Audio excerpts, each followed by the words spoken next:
এই কোরআন আল্লাহর জবানের কালাম, ঠিক কিনা বলেন? আল্লাহ তাআলা তার হাবিবের উপরে কোরআন নাযিল করেছেন আর বলেছেন ওয়ানুনাজ্জিলু মিনাল কুরআন ওয়ানুনাজ্জিলু মিনাল কুরআনি মা হুয়া শিফাa'un ওয়া রাহমাতুল লিল মুমিনিন ওয়া লা ইয়াজিদুয যালিমিনা ইল্লা খাসারা। সুবহানাল্লাহ বলেন।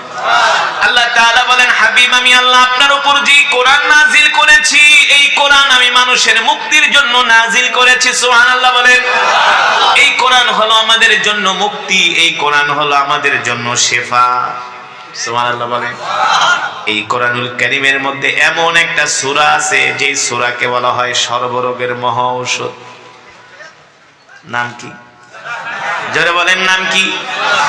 কেউ যদি সূরাতুল ফাতিহা প্রতিদিন 7 বার করে তেলাওয়াত করে, পানিতে ফু দিয়া সেই পানি পান করে, আল্লাহ তাআলা তাদেরকে দুরারোগ্য ব্যাধি থেকে হেফাজত করবে। বিশ্বাস হয় কি হয় না? এই সূরাতুল ফাতিহা এমন একটা সূরা, এমন একটা মেডিসিন, এমন একটা ঔষধ। আল্লাহু আকবার। পুরা কোরআনটাই হলো একটা আশ্চর্য কিতাব, ঠিক কিনা বলেন?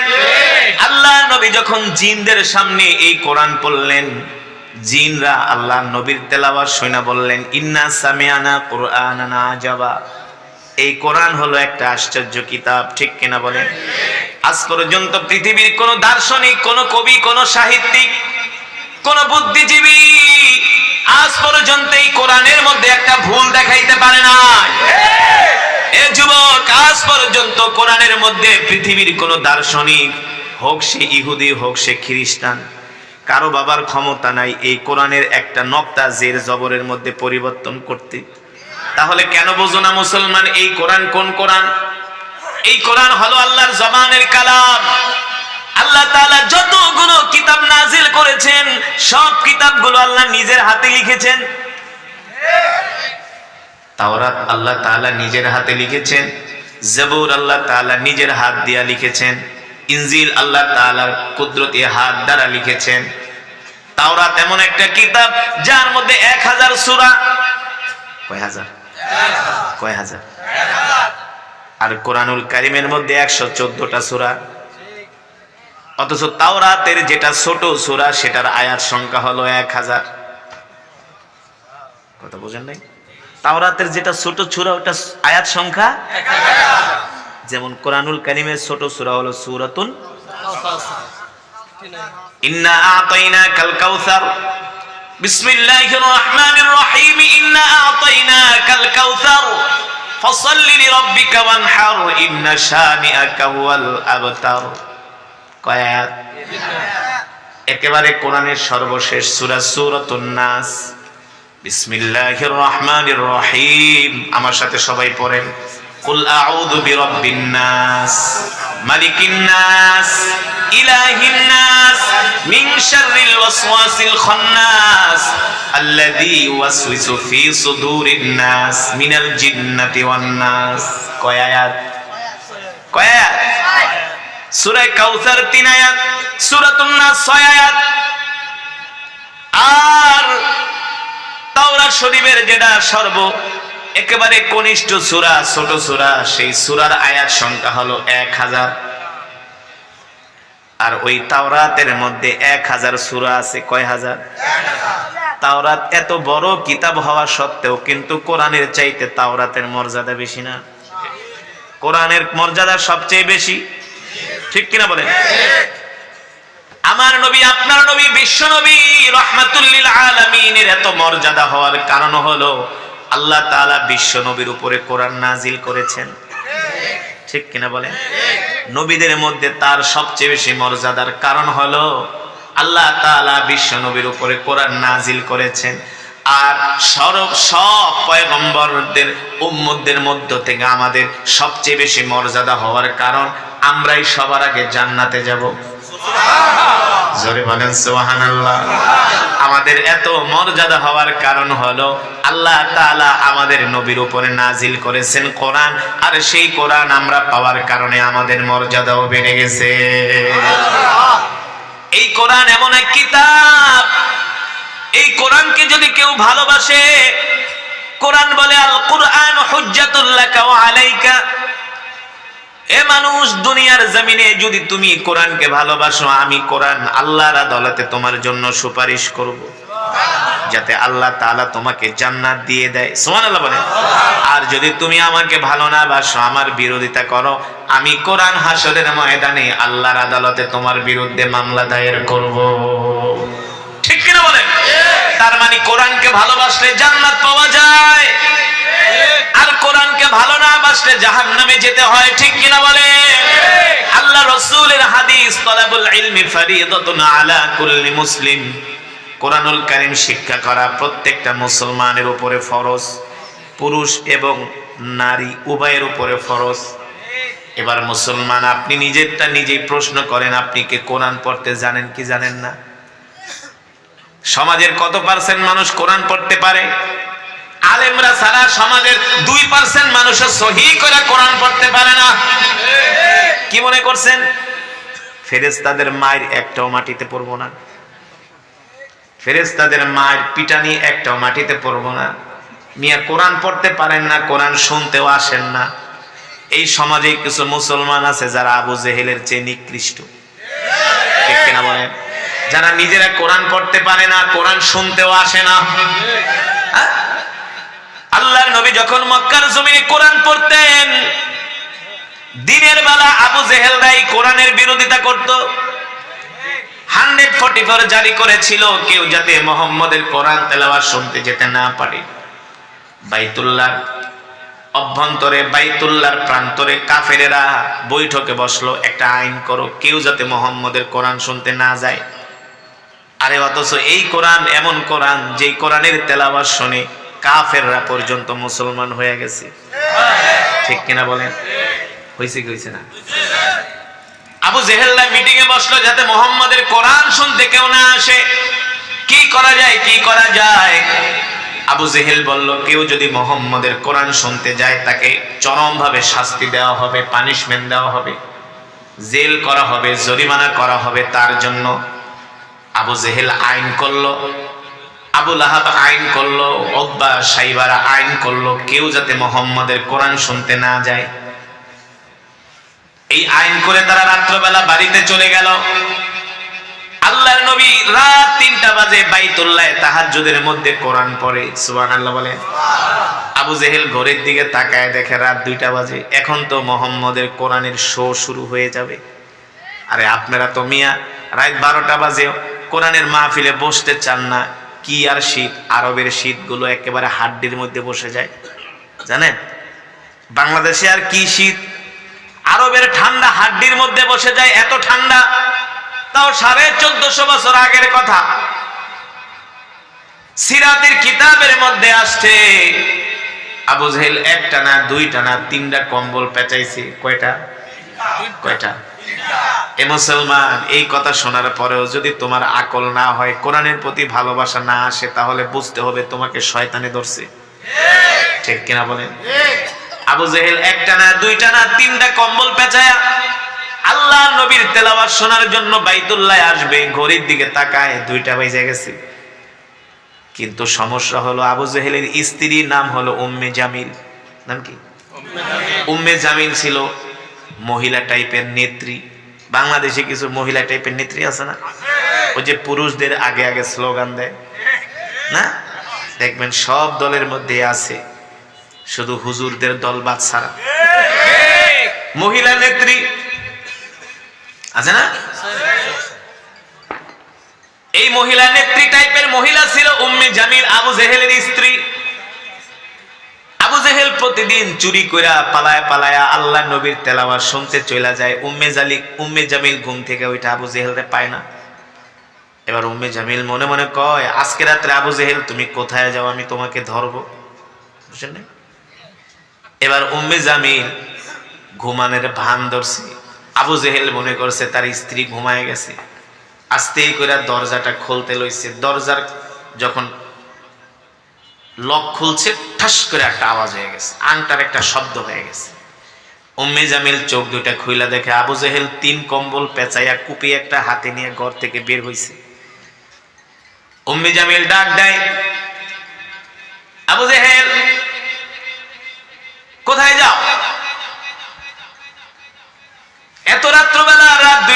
এত রাত্রে তো কুত্তাও ঘর থেকে বের হয় না ঠান্ডার মধ্যে, এত রাত্রে তুমি বের হচ্ছ কারণ কি? এ আবু জেহেল তুমি কোথায় যাও? আবু জেহেল তার স্ত্রীকে বলে, চুপ কর বেটি, জ্বালাজালি করিস না, ভালো কাজে যাইতেছি।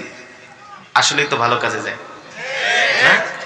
আল্লাহ নবীর জবানে কোরআন শুনতে যাইতেছে, এর চাইতে আর ভালো কাজ হইতে পারে নাকি? বলে, বেটি চুপ থাক। উসকুত ইয়া যাওজি, ইয়া যাওজিল গালি, প্রিয়তমা স্ত্রী ডিস্টার্ব করো না।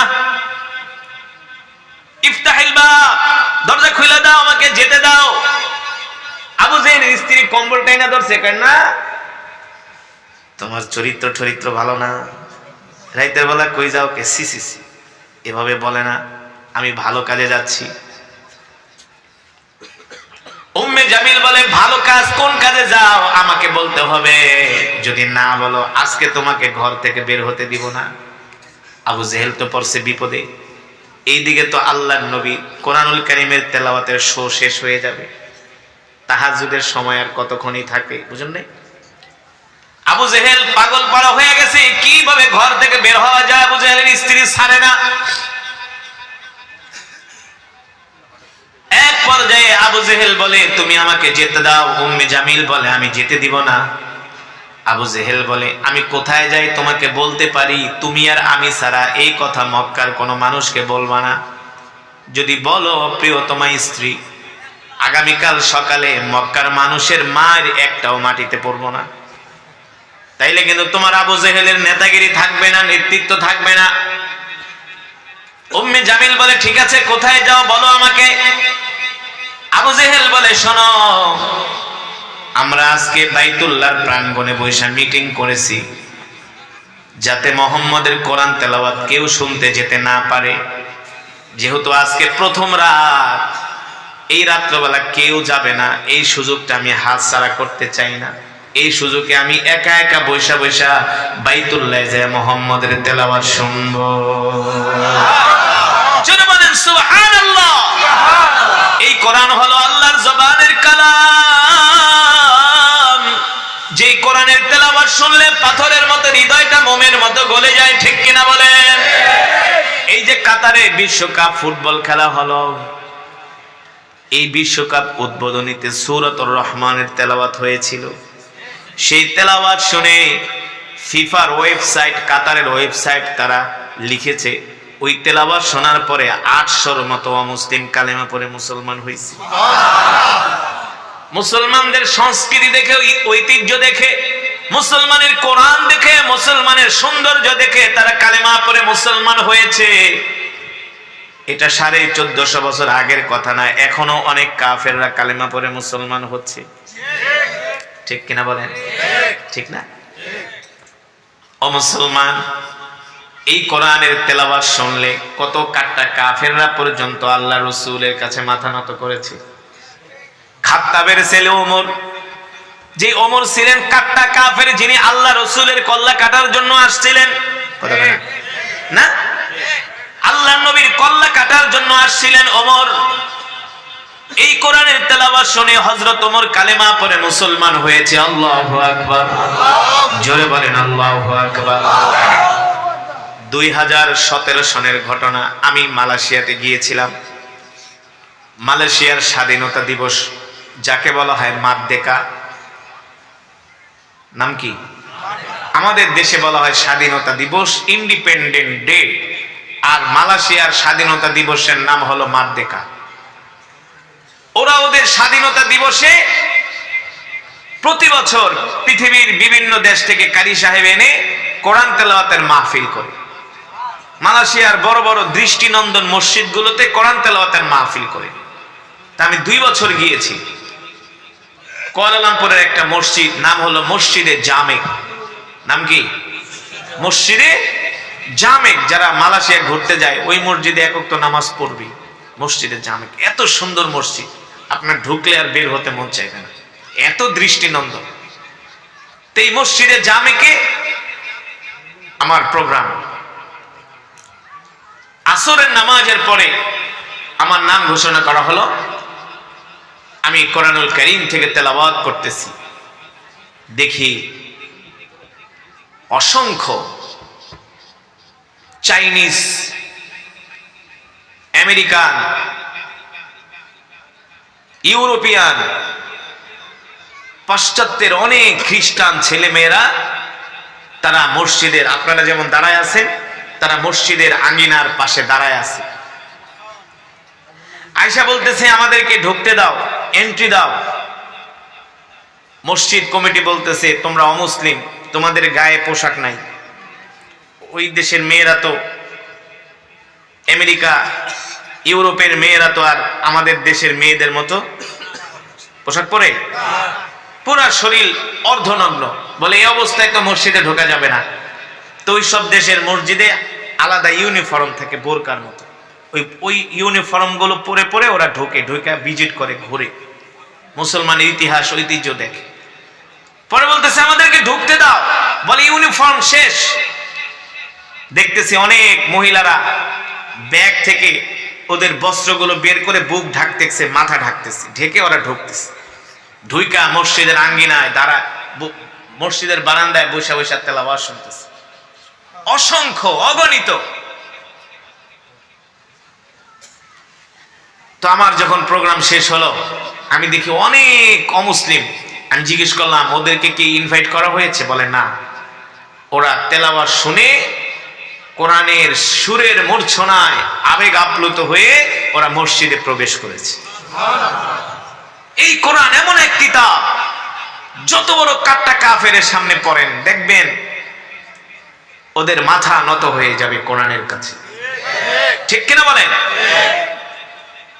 এই কোরআনের তেলাওয়াত শুনে কত অমুসলিম বড় বড় খেলোয়াড়, কত নায়ক নায়িকা, গায়ক গায়িকারা মুসলমান হয়েছে। হ্যাঁ, কত বড় বড় খ্রিস্টান পণ্ডিতরা কালেমা পড়ে মুসলমান হয়েছে। কিন্তু আজ পর্যন্ত ইতিহাস দেখাইতে পারবেন যে হিন্দুদের ধর্মগ্রন্থ শুইনা, খ্রিস্টানদের ইহুদিদের ধর্মগ্রন্থ শুইনা কোন মুসলমান ওদের ধর্ম গ্রহণ করছে? ইম্পসিবল, প্রশ্নই আসে না। যদিও দুই একজন কুলাঙ্গার মুসলমান ধর্ম পরিবর্তন করে, সেটা করে অ্যাফেয়ারের কারণে, সম্পর্কের কারণে। কিন্তু ওদের ধর্মের প্রতি আসক্ত হয়ে, ধর্মীয় কিতাবের প্রতি আসক্ত হয়ে কখনো কোনো মুসলমান অমুসলিম ধর্ম, অন্যান্য ধর্ম গ্রহণ করে নাই, একমাত্র ইসলাম ছাড়া। ঠিক কিনা বলে? মুসলমান। এবার আবু জেহেল তার স্ত্রীকে বলতেছে উম্মে জামিল ডিস্টার্ব করো না, ঘরের দরজা খুলে দাও, ইফতাহিল বাব, আমাকে যেতে দাও। উম্মে জামিল বলে আবু জেহেল তুমি কোথায় যাবা, সত্য করে বলো। আবু জেহেল বলে উম্মে জামিল আমি মুহাম্মদের কোরআন শোনার জন্য যাব। সুবহানাল্লাহ বলে। উম্মে জামিল বলে তুমি যদি মুহাম্মদের কোরআন শুনতে যাও, আমি গেলে সমস্যা কি? আমিও তো মুহাম্মদের কোরআন তেলাওয়াতকে ভালোবাসি। আরে আল্লাহর নবীর কোরআনের তেলাওয়াতকে কেন ভালোবাসবে না? আল্লাহর নবী হলেন রহমাতুল লিল আলামিন। নবীজির চেহারা দেখলেই তো সব কাফেররা কাইত হয়ে যেত। এত সুন্দর করে আল্লাহ তাআলা আমার নবীকে বানাইছে, এত সুন্দর করে আল্লাহ তাআলা পৃথিবীর কোন মানুষকে বানায় নাই। ঠিক কিনা বলেন?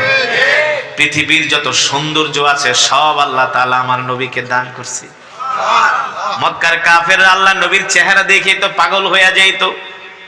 এবার চিন্তা করেন আল্লাহ তাআলা নবীকে কেমন একটা কণ্ঠ দিছিল, যেই কণ্ঠের সুর শুনে মক্কার কাফেররা পাগল হয়ে গেছে। আল্লাহু আকবার। উম্মে জামিল বলে আবু জেহেল আমি তোমার স্ত্রী, তোমার প্রিয়তমা, আমি মক্কার কোনো মানুষকে বলবো না, তুমি আমাকে সাথে করে নিয়ে যাও, আমিও মুহাম্মদের কোরআন শুনতে যাব। এবার আবু জেহেল উম্মে জামিলকে বলে তাইলে ভালো করে হাত মুখ ঢাক, বোরকা পরবি না, চোখ ঢাক, মুখ ঢাক, মহিলা মানুষ, একে আমি যাই, আবার তুই যদি সাথে যাস মক্কার মানুষ জানতে পারলে পিঠের চামড়া থাকবে না। বোরকা পর, ভালো করে হাত পাও ঢাক। উম্মে জামিল এবার কম্বল দিয়া তার চোখ ঢাকতেছে, মুখ ঢাকতেছে, বুঝেন না, কেউ যাতে উম্মে জামিলকে না চিনি। এবার দুইজন ঘটি আর বাটি মিলা বাইতুল্লাহর দিকে রওনা শুরু করছে কোরআন তেলাওয়াত শোনার জন্য। জোরে বলেন সুবহানাল্লাহ। দেখেন ওরা কোরআনের বিরোধিতা করেছিল আর আল্লাহ ওদেরকে কিভাবে সাইজ করে। ওমাকারু ওমাকারাল্লাহ ওয়াল্লাহু খায়রুল মাকিরিন। আল্লাহ তাআলা বলে তোমরাও ষড়যন্ত্র করো আর আমি আল্লাহ তোমাদের ষড়যন্ত্রকে নস্যাৎ করে দেই। তোমরা কৌশল করো আর আমার আল্লাহর কৌশল হলো উত্তম কৌশল, ঠিক কিনা বলেন? এবার আবু জেহেল তার স্ত্রী দুইজনে মিলা বাইতুল্লাহর পাশে যায়, বাইতুল্লাহর দেয়ালের সাথে ট্যাগ দিয়া বৈশা বৈশা কোরআন শুনতেছি। কোরআন শুনতে শুনতে দুইজনে ঘুমায় গেছে। গভীর রাত, বুঝেন না, দুইজন ঘুমায় গেছে। এবার ঘুমাইতেছে ঘুমাইতেছে হঠাৎ করে সকালবেলা সূর্যটা যায় আবু জেহেলের কপালের উপরে পড়ছে। সকালবেলা সূর্য পড়লে কেমন হয়, গরম লাগে না? হঠাৎ করে কিরের সূর্যের আলো। আবু জেহেল চোখ মিলা তাকায় দেখে, মনে করছে বাড়িতে ঘুমাইতেছে, আসলে তো বাইতুল্লাহর সাথে বাইতুল্লাহর পাশের দেওয়ালের সাথে পিঠ লাগায় ঘুমাইতেছে। এবার আবু জেহেল তার স্ত্রী উম্মে জামিলকে বলে, মহিলা তাড়াতাড়ি ওঠ, দৌড় মার, মক্কার মানুষ জানতে পারলে আমারেও মারবো তোরেও মারবো। দুইজনে দৌড় শুরু করছে। উম্মে জামিলের কম্বল একটা ভুলে রাখা গেছে। মহিলা মানুষ তো একটু বুঝেন না, মহিলা মানুষ তো তাড়াহুড়ার কাম পারে না, তাড়াহুড়া করতে গেলেই ভেজাল। কম্বল একটা থুয়ে দৌড় মারছে। ওইদিকে ছোট ছোট নেতারা কয় আজকে তো আবু জেহেল আসবে না, আমরা ওই সুযোগটা কাজে লাগাই। উতবা, সাইবা, আবু লাহাব সবাই আসছে, এক একজন এক এক কোনায় বসছে। এবার যখন দৌড় শুরু করছে, এক একজন এক এক রাস্তা দিয়া আল্লাহর কৌশল চৌরাস্তায় যায় সবাই সবার মুখোমুখি হয়ে গেছে। আবু লাহাব কয়, আবু জেহেল কই গেছিলা? আবু জেহেলকে তুমি কই গেছিলা? আবার দিয়ে সাথে মেম সাহেব লিয়েছে। এবার ভাব খারাপ দিকে আবু লাহাবকে, আবু জেহেল সোজা বাড়িতে যাও গা, তুমি যেখানে গেছো আমি ওইখানে গেছি। সামনে যায় দেখে উতবার সাইবা দুইটা। কিরে তোরা কই গেছিলি?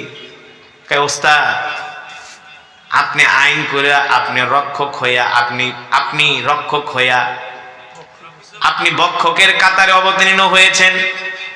আপনি নিজে আইন করছেন যাতে কেউ মুহাম্মদের কোরআন শুনতে না যায়, আপনি নিজেই তো কোরআন শুনতে গেলেন। আবু জেহেল আর আবু লাহাব এক হইয়া কয় না, এই কাজ আমরা করি নাই, আমরা গেছিলাম পাহারা দিতে। উতবা সাইবা কয় প্রমাণ কিন্তু আছে। কয় কিসের প্রমাণ? কয় আপনার স্ত্রী উম্মে জামিল কম্বল ফালায় আসছে, এই কম্বল আমাদের কাছে আছে। ওই যে কম্বল একটা ফালাইছে বলে। আবু জেহেল কয় না। কয় তাইলে আপনার স্ত্রীর কম্বল গায়ে যেটা ওইটার সাথে সিল মিলাই। মক্কার কোষাগার থেকে কম্বল পাইছিলেন মনে আছে নাকি? সিল লাগানো কম্বল। এবার আবু জেহেল বুদ্ধিমান চালাক মানুষ। আবু জেহেল তো ওর আসল নাম হলো আবাল হেকাম, হেকমতের জ্ঞানের বাবা। চালাক মানুষ তো কয় না এখানে বেশি পেঁচাল পারলে পরে আশেপাশের মানুষজন শুনলে, বোঝেন নাই, একটা বড় ধরনের কেচাল হয়ে যাবে, আস্তে করে ইজ্জত নেওয়া ভাগে। আবু জেহেল তার স্ত্রী উম্মে জামিল আজকে তোর বাইতে নিয়ে সাইজ করুন, তুই তো কম্বল ফালাইছস দেখে আজকে এই ঘটনা ঘটছে, নাহলে তো বাইচা গেছিলাম চাপা চোপা মাইরা। কিন্তু বাঁচতে পারে নাই। আবু জেহেল বুদ্ধিমান মানুষ, বাড়িতে যায় চিন্তা করে জিনিসটা ছোট থাকতেই দামা চাপা দেওয়া দরকার, বড় হইলে তো আরো সমস্যা হয়ে যাবে। মক্কার মানুষ জানবো আবু জেহেলে আইন করে আবু জেহেল আইন ভঙ্গ করছে। আবু জেহেলকে আমরা নেতা মানি না, ঠিক কিনা বলেন? এবার আবু জেহেল কি করছে? ও মুসলমান, সিরাতের কিতাবের মধ্যে আসছে, একেবারে সত্য ঘটনা, বিশ্বাস না করলে কিন্তু সমস্যা। সিরাতের কিতাবের মধ্যে আসছে, সিরাত ইবনে হিশাম সিরাতে মুস্তাফার মধ্যে আসছে। আবু জেহেল সকালবেলা বাড়ির থেকে নাস্তা টাস্তা খায়া এবার কয় ছোট নেতার বাড়িতে যায় আগের থেকে ওদের মুখ বন্ধ করি, কেউ যাই না গেলে কিন্তু সমস্যা হয়ে যাবে। এবার আবু জেহেল উতবার বাড়িতে গেল, আখনাস ইবনে শরীফের বাড়িতে গেল, যে দরজায় নক করে কয় এই ইফতাহিল বাব, দরজা খোল। আবু জেহেলকে দেখা উতবা কয় আজকে গরিবের বাড়িতে হাতির পাড়া, হাতি তো আর এমনি পাড়া দেয় না। বিড়াল কিন্তু সাদে মান্দার গাছে ওড়ে না, বিপদে পড়েই ওড়ে। ঠিক কিনা বলেন? আবু জেহেল মনে মনে তোর বাড়িতে তো আর সাদে আসি নাই রে, বিপদে পড়ে আসছে। এবার আবু জেহেল ওতবার ঘরে যায়া আখনাস ইবনে শরীফের ঘরে যায়া বলে, শোন, যা হইছে না হইছে এই কথা মক্কার তৃতীয় কোনো মানুষে বলিস না, আমাদের দুইজনের মধ্যে সীমাবদ্ধ থাক। আবু জেহেল এবার আবেগ নিয়ে বলতেছে, সত্যি করে বল, মোহাম্মদ যে কোরআন পড়ে আমরা বলি মোহাম্মদ বানায় বানায় কবিতা পড়ে, আসলে তো এগুলা কবিতা না, আমরা আমাদের বাপ দাদারাও কবি ছিল, আমরাও কবি স্বভাবের মানুষ। মোহাম্মদ যেটা তেলাওয়াত করে এটা কবিতা না, এটা কবিতা না, আমার কাছে মনে হয় এটা হলো আল্লাহর জবানের কালাম। সুবহানাল্লাহ। এবার আখনাস ইবনে শরীফ, উতবা, সাইবা দুইজনও বলে, হ্যাঁ আবু জেহেল আপনি ঠিকই বলছেন, মোহাম্মদ যেটা তেলাওয়াত করে এটা দুনিয়ার কোন মানুষের বানানো কবিতা নয়, এটা হলো আল্লাহর জবানের কালাম। আল্লাহু আকবার, জোরে বলেন আল্লাহু আকবার। আবু জেহেল বলে, শোনো উতবা, সাইবা, মুহাম্মাদের বিরোধিতা ঠিকই করি, কিন্তু মুহাম্মাদের কোরআন তেলাওয়াত না শুনলে থাকতে পারি না। মুসলমান, এই কোরআন হলো সেই কোরআন যেই কোরআনের কথা আল্লাহ কোরআনুল কারীমের মধ্যে বলছেন, ইন্না নাহনু নাযালনা যিকরা ওয়া ইন্না লাহু লাহাফিজুন। আল্লাহ তাআলা বলেন, নবী আমি আল্লাহ আপনার উপর যে কোরআন নাজিল করেছি এই কোরআন হেফাজত করার দায়িত্ব আমি আল্লাহ আমার নিজ কুদরতি হাতে গ্রহণ করেছি। আল্লাহ তাআলা এই কোরআনের হেফাজত করবে, শুধু কোরআনের হেফাজত করবে না, যারা কোরআনের পক্ষে থাকবে আল্লাহ তাআলা তাদেরকেও হেফাজত করবে। ঠিক কিনা বলেন? আল্লাহ কোরআন হেফাজত কিসের মাধ্যমে করবে? আল্লাহ তাআলা কোরআন হেফাজত করবে, আল্লাহ তাআলা নিজেই কোরআনের জিম্মাদারি নিয়েছেন। ঠিক কিনা বলেন? এই কোরআনের মধ্যে কেউ পরিবর্তন করতে পারবে না। দেখেন, এই কোরআন এমন একটা কিতাব, একটা মানুষ দুইটা ইংলিশ কবিতা মুখস্থ রাখতে পারে না, বাংলা কবিতা মুখস্থ রাখতে পারে না, কিন্তু আজকের মাহফিল থেকে দুইটা হাফেজে কোরআন পাগড়ি নিছে। ওরা এই কোরআন কিভাবে মুখস্থ করলো? আমিও তো এই কোরআন মুখস্থ করেছি মাত্র 13 মাসে। কত মাসে? 13 মাসে এই কোরআন মুখস্থ করছি, অনলি 13 মাস। যেই দিন লাস্ট সবক দেই 7 পারা, আমার আজও পর্যন্ত মনে আছে, 7 পারার দিন আমি 13 পৃষ্ঠা সবক দিছি। এই কোরআন কিভাবে মুখস্থ করা সম্ভব? আল্লাহ নিজে বলছেন, ওয়ালাকাদ ইয়াসসারনাল কুরআনা লিযিকরি ফাহাল মিন মুদ্দাকির। আমি আল্লাহ কোরআনকে মানুষের জন্য সহজ করেছি, নাইলে এই কোরআন কখনো মুখস্থ করা সম্ভব হতো না। ঠিক কিনা বলেন? আজকে যে হাফেজে কোরআন পাগড়ি নিল, তাদের কত মর্যাদা, কত মর্যাদা তাদের মা বাবার কত মর্যাদা জানেন? আল্লাহ তাআলা হাশরের ময়দানে বলবেন, ইকরা ওয়ারাত্তিল কামা কুনতা তুরাত্তিলু ফিদ দুনিয়া। এই হাফেজে কোরআন, দুনিয়াতে যেভাবে কোরআন পড়তা এখনো সেভাবে কোরআন পড়ো। হাফেজে কোরআন এক আয়াত পড়বে জান্নাতের এক তলায় উঠবে, আর এক আয়াত পড়বে আর এক তলায় উঠবে। হাফেজে কোরআনদের একেবারে সর্বোচ্চ তালা হবে যেখানে কোরআনের আয়াত শেষ, সেখানে হবে তাদের বাসস্থান। মান ক্বারাআল কুরআন ফাস্তাযহারাহু ফাআহাল্লা হালালাহু ওয়া হাররামা হারামাহু আদখালাহু আল্লাহুল জান্নাহ ওয়া শাফাআহু ফি কুল্লি আশরাতিন মিন আহলি বাইতিহি কুল্লুহুম ক্বাদ ওয়াজাবাত লাহুন নার। আল্লাহু আকবার। যারা এই কোরআন শিখবে, কোরআন অনুযায়ী আমল করবে, সুবহানাল্লাহ বলেন, যে কোরআন শিখবে, কোরআন অনুযায়ী আমল করবে, হালালকে হালাল মনে করবে, হারামকে হারাম মনে করবে, এই কোরআন অনুযায়ী তার জীবনটাকে সাজাবে, আল্লাহর কোরআন হাশরের ময়দানে তাদের জন্য সুপারিশ করবে, তাদের জন্য জান্নাত ওয়াজিব হয়ে যাবে। আল্লাহু আকবার বলেন। এই কারণে মুসলমান, আসুন আমরা নিজেরাও কোরআন শিখি, আমাদের সন্তানদেরকে কোরআন শিখাই। আজকে যে নুরানি তালিমুল কোরআন মাদ্রাসার উদ্যোগে মাহফিল, এই মাদ্রাসায় আপনারা আপনাদের সন্তানদেরকে ভর্তি করান, হাফেজ বানান, আলেম বানান। এখন প্রয়োজন, বাংলাদেশের অনেক ভালো ভালো এডুকেটেড ফ্যামিলিরা তারা তাদের সন্তানদেরকে এখন মাদ্রাসায় পড়াচ্ছে, আলেম বানাচ্ছে, হাফেজ বানাচ্ছে। কারণ স্কুল কলেজের 6-7 এর ছেলেরা এখন ওপেন সিগারেট খায়। ঠিক কিনা বলেন? এলাকায় এলাকায় কিশোর গ্যাং তৈরি হয়েছে, এক একজনের বয়স মাত্র 15-16। 6-7 পরে তারা কিশোর গ্যাং হয়ে গেছে, তাদের পকেটে গাঁজার পোটলা পাওয়া যায়, সিগারেটের প্যাকেট পাওয়া যায়। মিথ্যা বলছি? মিথ্যা বলছি? আমি আমার এলাকার একটা স্কুলে প্রতিদিন হাঁটি, দুপুরবেলা একদিন গেছি হাঁটতে, দেখি 6-7 পোলা 4-5টা মিলা, স্কুল বন্ধ, মাঠের এক কোণায় বসে বিড়ি টানতেছে। কোথায় আছে সমাজ, কোথায় গেছে? কিন্তু কোন মাদ্রাসার ছাত্ররে বিড়ি টানতে দেখছেন? গাঁজা খেতে দেখছেন? দেখবেন না। আপনাদের সাথে কোনো বেয়াদবিও করবেন, আপনাদের দেখলে সালাম দিবে, ঠিক কিনা বলেন? আপনাদেরকে সম্মান করবে। এই কারণে আমাদের সন্তানদেরকে সুসন্তান বানানোর জন্য মাদ্রাসার শিক্ষার কোনো বিকল্প নয়। আমরা আমাদের সন্তানদেরকে মাদ্রাসায় ভর্তি করাবো, আলেম বানাবো, নিজেও কোরআন শিখবো, কোরআন অনুযায়ী আমাদের জিন্দেগিটাকে গড়ে তুলবো। আল্লাহ তাআলা আমাদের সকলকে তৌফিক দান করুন। এই মাহফিল, এই মাজমাকে আল্লাহ তাআলা কিয়ামত পর্যন্ত কবুল করুন, বলি আমিন। দুরূদ শরীফ পড়ি। আল্লাহুম্মা সাল্লি আলা মুহাম্মাদ ওয়া আলা আলি মুহাম্মাদ কামা সাল্লাইতা আলা ইব্রাহিম ওয়া আলা আলি ইব্রাহিম